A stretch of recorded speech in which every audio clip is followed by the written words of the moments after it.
Thank you, and to the ranking member, thank you also. There is, are you close to the mic or? Yeah, it's on, so let Okay. me just get a little bit closer.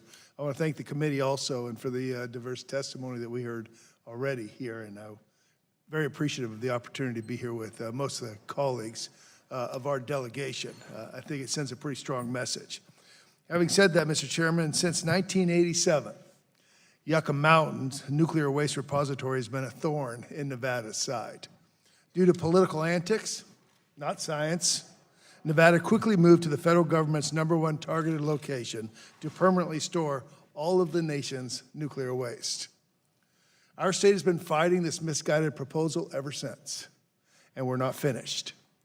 Although I recognize the role of nuclear power plays in our nation's long-term energy strategy and the need to properly store expired nuclear fuel, I remain strongly opposed to any effort to reinstate Yucca Mountain. This ill-conceived project would not only cause significant harm to the well-being of my home state, it also poses a national security risk that is too great to ignore. So, Mr. Chairman, my position remains the same, is that Yucca Mountain is dead. It's time to move past failed proposals of the past and look for solutions to the future. Mr. Chairman, while we both disagree on the issue of Yucca Mountain, we are in agreement that it is in the best interest of our nation that a program to dispose of and to store spent nuclear fuel and high-level radioactive waste be implemented as soon as possible. I appreciate your commitment to ensure that progress is made on this issue. However, I do not believe the bill that is before the committee today is the solution. Rather, I believe it would only lead to more litigation on this issue, wasting more taxpayers' dollars while usurping states' air and water permitting authority. Governor Sandoval has made it clear that the state of Nevada will contest over 200 elements of any application process. Rather than attempting to force this project on the people of Nevada, a state that currently does not have any nuclear power plants of its own, taxpayer dollars would be better spent identifying viable alternatives for the long-term storage of nuclear waste in areas that are willing to house it. Before I discuss the issue of consent-based storage, I'd like to first address the bill that is before us today. And I have a test that I usually perform when evaluating legislation. It's called more, higher, less. Does the bill provide more competition, higher quality, at less cost? And let me address each of these categories with respect to the bill that is before us today. Does this bill provide more competition? Instead of allowing the consent-based siting, this bill would make Yucca Mountain the only repository. It also eliminates the current requirement for progress on a second repository. This legislation does, however, allow for more federal government control over state permitting authority, usurping the state of Nevada. Mr. Chairman, the preemption of the state water law and the state's authority to issue air permits is simply jarring. Let me repeat that. The preemption of state water laws and states' authority to issue air permits, in my opinion, is absolutely jarring. Next, does this bill provide higher quality? Not to Nevadans. By eliminating the current capacity elimination of 70,000 metric tons of heavy metal, this legislation would allow for the unlimited disposal of spent nuclear fuel and high-level radioactive waste.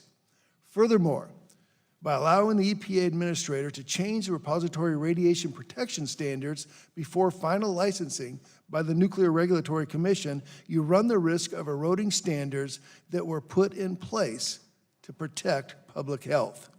And finally, by allowing thousands of nuclear waste shipments to Yucca Mountain, you create a higher national security risk, ignoring recommendations made by the National Academy of Sciences and the Blue Ribbon Commission.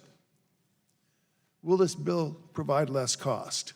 The federal government has already spent decades, wasted billions of dollars to design and permit Yucca Mountain without any rational hope that Nevada will consent to the project, and Nevada never will. The state of Nevada will contest any license application.